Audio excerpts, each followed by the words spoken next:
अस्सलामुअलैकुम, welcome back my YouTube channel. आज की वीडियो में मैं बताने जा रहा हूँ कि मैटिक का प्राइस फ्यूचर में क्या रेट होने वाला है। क्या मैटिक को बाय करना चाहिए, सेल करना चाहिए, होल्ड करना चाहिए, क्या करना चाहिए मैटिक को, क्योंकि लास्ट 30 दिन पहले हमने मैटिक की जो प्राइस देखी $0.50 यानी कि आधे डॉलर का मैटिक था और अब एकदम उसने मैटिक का रेट अप हुआ और 0.97 पे चला गया। और ये अब मैटिक को अब ख़रीदने का सही वक्त नहीं है।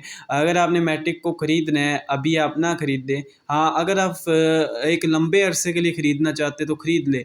अगर आपने शॉर्ट अरसे के लिए ख़रीद के उससे प्रॉफिट उठाना है तो आप जब मैटिक का रेट 0.8 0.7 पे आ जाए तो उस टाइम आप मैटिक को बाय करके होल्ड कर रहे हैं तो आपको एक अच्छा प्रॉफिट मिल सकता है।